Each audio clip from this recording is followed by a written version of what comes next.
because I was still lost in my thoughts about what the Lord said in Costa Mesa, and then what I heard the angels say at the Los Angeles airport.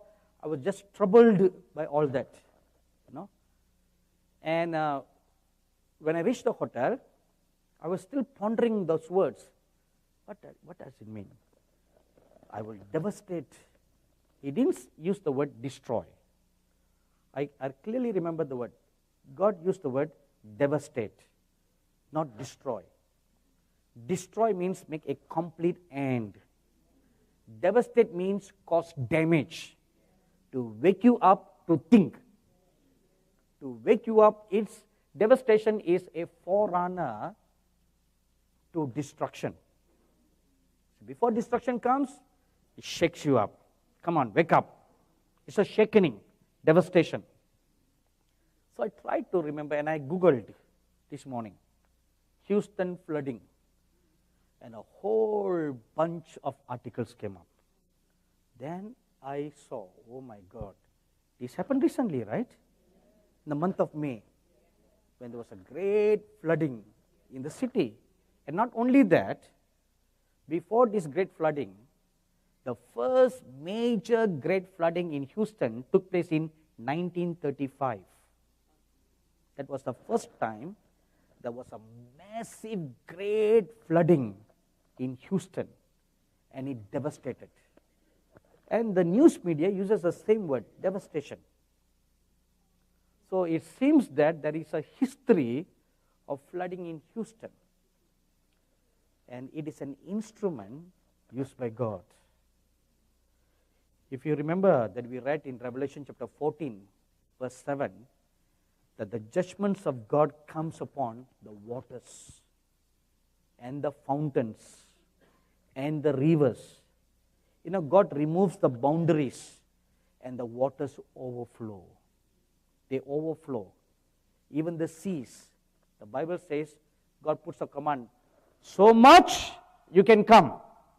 He puts the boundaries. But when God removes the boundaries, then they come rushing into the towns, rushing into the cities, rushing everywhere. Your rivers overflow. About 15 years ago,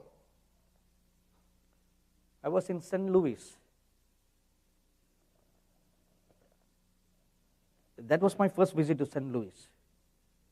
And I went up, after I finished ministering, as I came and sat in the pew, I saw this angel walk towards me. He said, "You are not done yet. I want you to give you a word for this nation." So I went up to the pulpit, and this angel told me, "Tell these people that unless rivers of intercession flows in this nation, like the Mississippi, great destruction will come upon the nation." And this angel I saw was the chief prince angel of the United States of America. And I've seen this angel many times in the past, ever since, you know. He stands so huge right near where the Statue of Liberty is, with a long drawn sword, and he stands guard looking over the whole of North America. He is your chief prince. For protection or for destruction. The two things can happen. The same chief prince Michael that protects Israel is also the same angel that destroys Israel. God uses his agents, his angels, for a blessing or for judgment.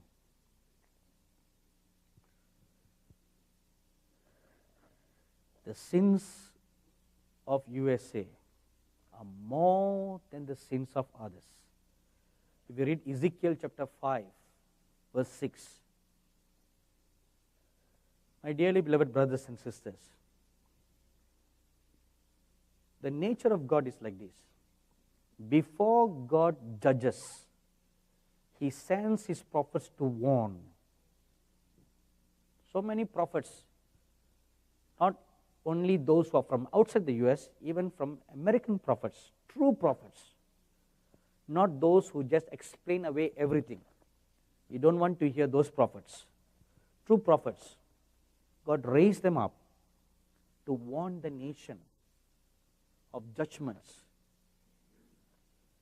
And God also shows signs and wonders in the heavens. A lot of people in the last 2 years have heard of shofar being blown in the skies. Have you heard of that? See, strange signs. You know, a shofar is a sound of a warning. It's a sound of a warning. A sound for war. A sound of warning. A sound of get ready. Or a sound of it's going to come. It means many things. Now you have heard people from many parts of the US have reported they have heard this sound of a trumpet, sound of a shofar being blown from coast to coast.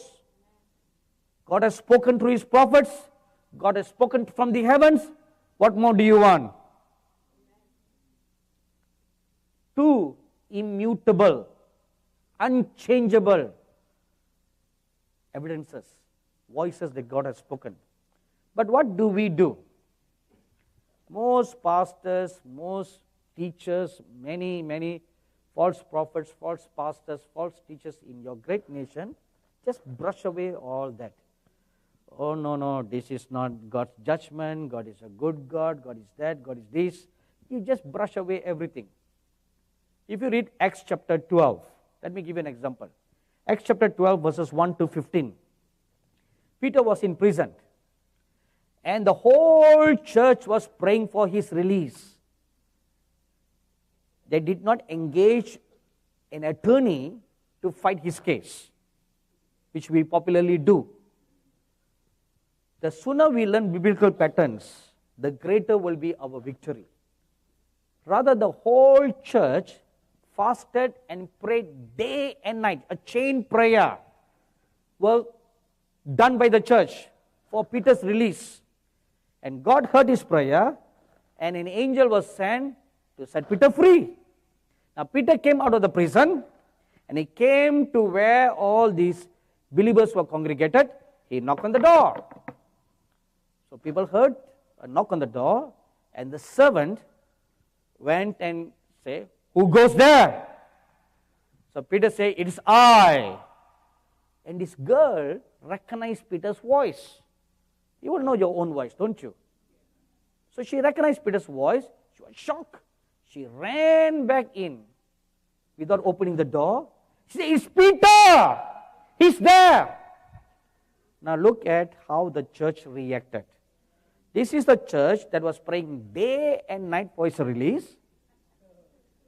And when a miracle took place, they say, "It's not Peter, it's his angel. Don't worry, let's get back to business." So what did they do? They just brush away a supernatural work of God, explaining it away as if it's something natural. What they did then, that's what they do today. Just explain away everything. When an earthquake strikes, the scientists come and they say, "Oh, the tectonic plates brush against each other." Right? My question is, what causes the tectonic plates to brush? There must be a reason, right? Oh, then they say, "Oh, the pressure is building up." Okay, good. What causes the pressure to build up? Right? What causes two plates that are so peaceful with each other for such a long time suddenly becomes enemies? Suddenly, it is a Mike Tyson and an enemy fighting. Holyfield and Mike Tyson. And one bites the ear of the other.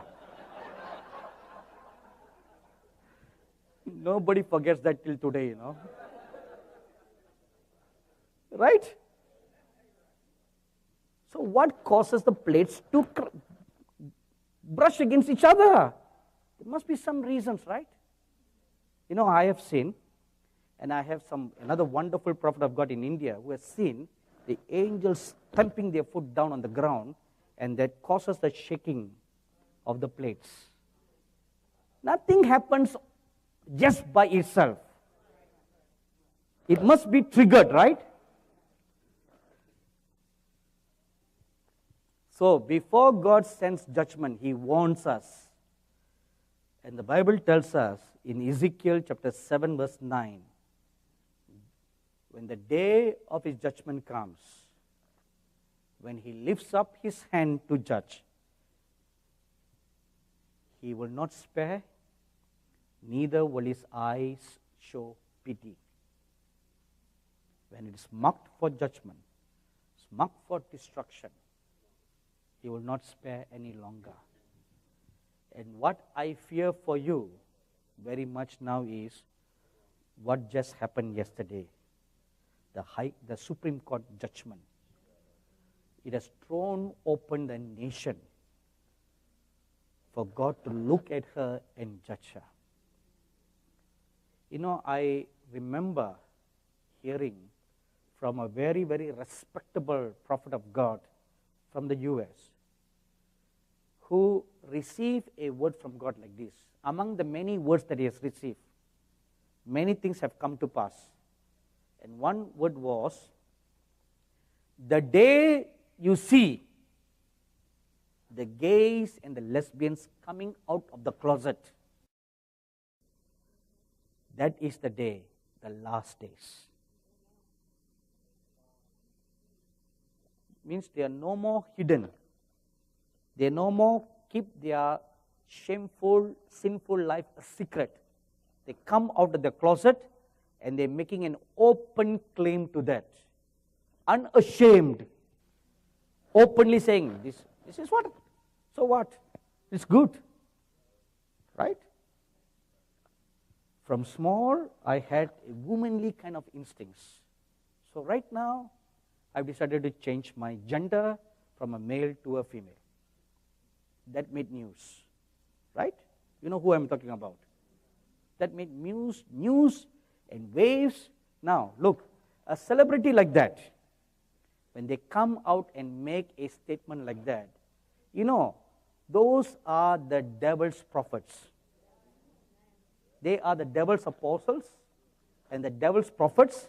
When they come and make a statement like that, it's like preaching a word, it's okay. Hey, it's okay. An alternate lifestyle is okay. That's the message they are preaching. The gospel they are preaching. And what will happen to all the millions of hits that he or she received? Overnight, he had 1 million tweets, followers, right? Now, what will all the followers adopt? That lifestyle. You know, yesterday I had a lunch with a believer in California, and he works for the government agency that treats people who have this kind of dubious lifestyles and are homeless people and all that. And he's doing a master's degree in psychology, and he told me yesterday that in the state of California, a large number of Christians are adopting dogs, buying dogs, whereas a large number of the gay people are adopting babies. 40,000 so far. 40,000 gay couples have adopted 40,000 babies. Now I want you to imagine like this. 40,000 little babies are brought up by gay couples. What values will those little babies learn? Gay values, right? So, you know what is happening in your great nation now? They are preparing the next generation. You are going to become a nation of gays, where the church will become a small minority, lesser than a remnant. That's what you're going to become. And you're not doing anything about it. You are just hearing and you're walking away. You know, when that Charleston shooting took place, I sat down and I watched the news and I was feeling remorseful, I said, this young boy, 21 years old, just went into this church and he's proud about that. He said, I planned this for a long time to make a statement. And not only make a statement, but start up a race war all over the U.S. I was looking at that, and then I called to remembrance that either last year or the year before last, when I was speaking at the conference in Lancaster, the word of the Lord came unto me, there will be communal riots between the blacks and the whites, and how the blacks will be killed, and that will cause racial riots. So I called to remembrance. At that moment, the Lord Jesus walked into my room, came and sat beside me, and he too was watching the news. And then he turned around and asked me a question. 2 years ago, I revealed to you that this will happen. What did you do about that? I was shocked. I looked at the Lord, I dropped on my knees, and I fell at his feet. And that day I realized one thing, not only a revelation should be revealed, but you should pray that it does not come to pass. I was guilty. I repented before God. I said, I'm so sorry, Lord. I repented. And that's when the Lord gave me a message for such a time as this. What should we do? Which I preached at the conference in the Chinese church. For such a time as this.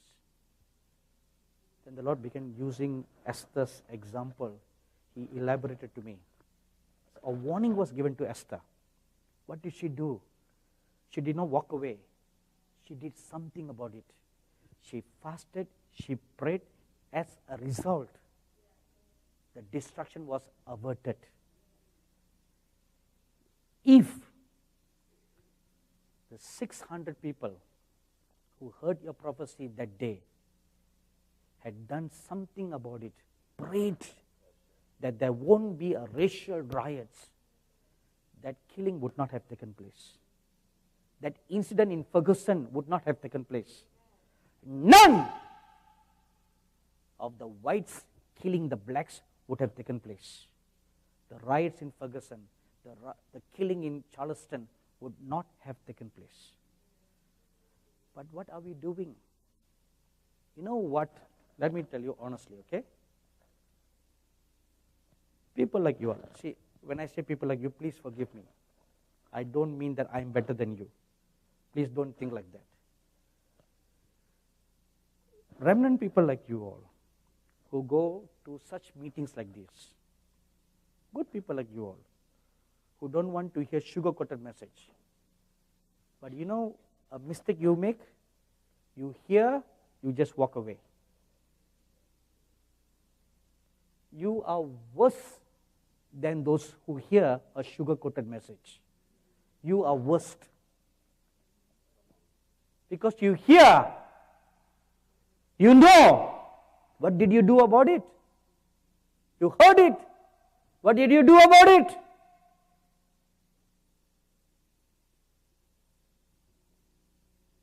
You stand a greater damnation than those who have not heard. The remnant church must not only hear the prophetic word of God, you must do something about it. You must bend your knees and pray. Bind that such a thing must not come to pass. If you do that, then no destruction will come to the shores of your nation. We all stand guilty before God. You know, we have a television network called Angel TV. And the prophecies that I deliver, we make into little fillers and we telecast it 24/7. And our network is also available in the United States. And people are watching. Hundreds and thousands of people on the DTH system, they are watching our channel. They heard it. Oh. This is our reaction. Oh. Period. That's all our reaction is. Oh. Period. We walk away. We buy the CDs. We buy the DVDs. We take down notes. Period. What do you do about that? For such a time as this. Mordecai told Esther, if you will not do anything about this, you and your household shall be destroyed. If destruction comes, you also suffer, right? When the flooding came, you also suffer. When a typhoon comes, it booms through, wrecks apart through a nation, you suffer loss, right? The earthquake strikes, you suffer loss. So don't think you'll be spared. Don't think you'll be spared. You must bend your knees. This is what God is now expecting the remnant church to do. Come on, bend your knees. Lift up your hands and cry out. Lord, spare our nation. Spare our nation. Spare our nation. God expects you to cry. Not just hear and walk away. There in Michigan, God showed me George Washington. He said he's still praying for America. He's still praying. Even in heaven, they still pray. You can ask the saints to pray, but they have a job to pray. The reason why? Because we are not praying. Because we are not praying, God has a backup plan. Because He wants to save the people. Ezekiel 22 verse 30 and 31. I looked for a man to stand in the gap, and I found none. So my own arm brought the judgment. So if there was someone who stood in the gap, the arm of God would not have brought judgment, but it would have brought salvation. What have you done? What have you done for such a time as this? What have you done? When all this talk about same-sex marriage was going on in the nation, what did you do? If you had done something, the Supreme Court would not have passed the law. If you had prayed, Obama would not be in office. And if Obama was not in office, the liberals would not have become judges.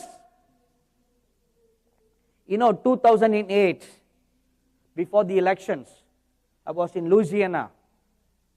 And after Louisiana, actually this is my third visit to Houston. I was flying from Baton Rouge to Houston for a meeting for a church. And because of bad weather, the plane circled around Austin for about half an hour to 45 minutes before it came to Houston. And as the plane was circling, I was praying, fasting and praying for the election. This was in 2008. And as I was fasting and praying, I was taken up to heaven. And I sat before Abraham and Moses. And I saw that Father Abraham had a file in his hand, a thick file. And on the file, there was written the word USA. And he looked at me and he said, Obama will be elected to office. I said, how can that be, Father? How can that be? I said, what about the Republican Party people? They are pro-Christians. I interceded. And he told me, no, it has been decided. It has been decreed by the watchers. Obama will come to office because that's what the people want. I was shocked. This was several days before the elections. And nobody, among all the Christians, nobody expected Obama to win. And I made this public in the meeting. The Christians never believed what I said. They came against me. It doesn't matter whether you come against me or you don't come against me. It doesn't matter to me. Because he's not my president, Right? He's not mine. I stood before God, I heard from God, and I'm here to tell you what He told me. From the time that I received the word, there were still a few days for the Christians to bend their knees, fast and pray, take hold of God. No, God, we don't want that man. You could have done that. Nobody did anything. This is one thing shocking I find among the Americans. You just simply don't care. This attitude must change. If you want to continue to remain in the righteousness of God, this attitude must change. If not, you will go into captivity. That's the next word the Lord gave me. You will all, even the righteous people, will go into captivity. Daniel was a righteous man, but he went into captivity in Babylon. They all went into captivity. They all suffered as slaves in Babylon for 70 long years. Why should you? You have stretched your hands to bless the nations of the world.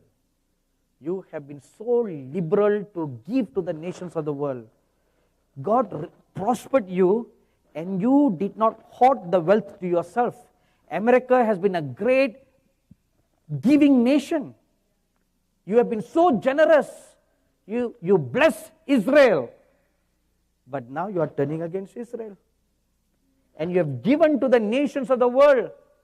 The church in America have liberally given to missions. You have been so generous, but now you are holding back. You are holding up wealth for yourselves. See, you are turning back from righteousness.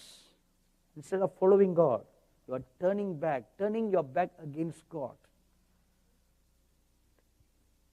What are you going to do?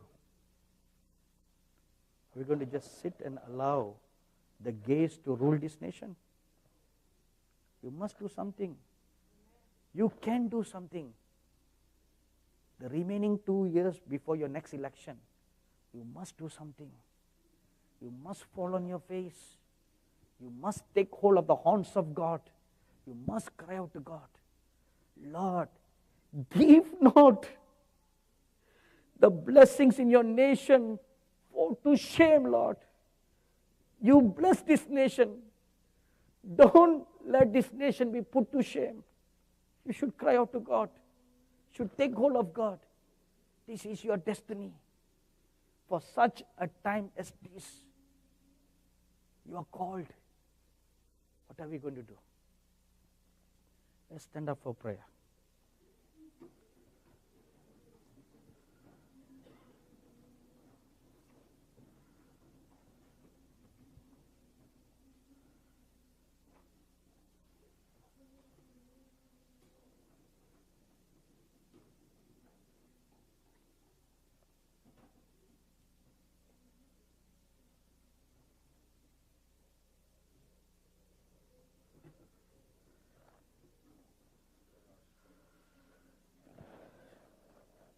The prophet Jeremiah said, oh, let my head be fountains, be waters, and my eyes a fountain of tears.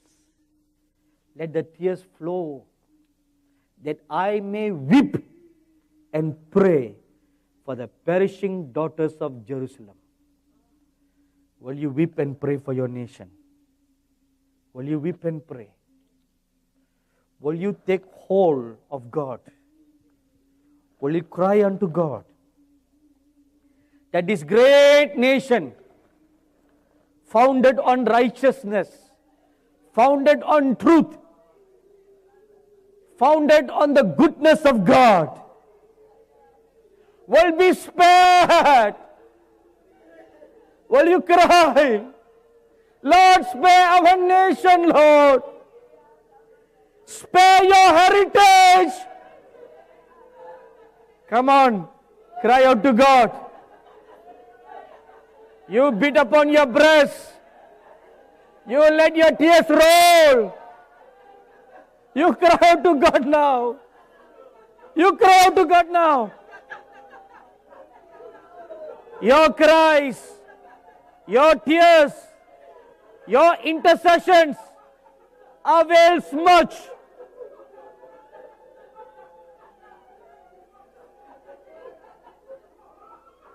You cry out to God. Lord, don't turn us over to captivity. Cry for the sins of the land. Cry for the sins of the church. Cry for the sins of your fathers. Cry for the sins of your judges. Cry for the sins of your king. Come on, tear your heart. Tear your heart. And you cry now. You cry. Let your rivers flow. Let your tears flow. Let them flow. Tear your heart. Break your heart. Spare not. Hold back not your tears.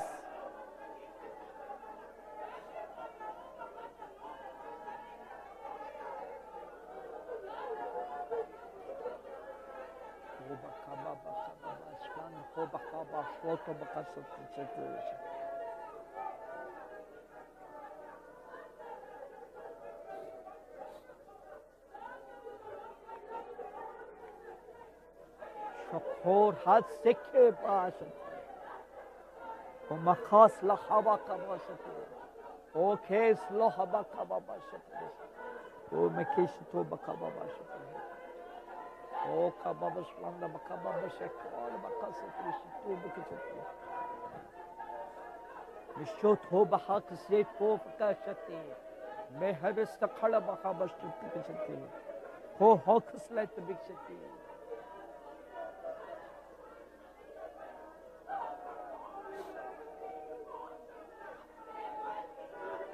Cry out. Cry out. Don't be silent. Don't be quiet. Cry out. Take hold of the horns of God. Take hold of the horns of God. And you cry out now. You cry out. Let your tears flow.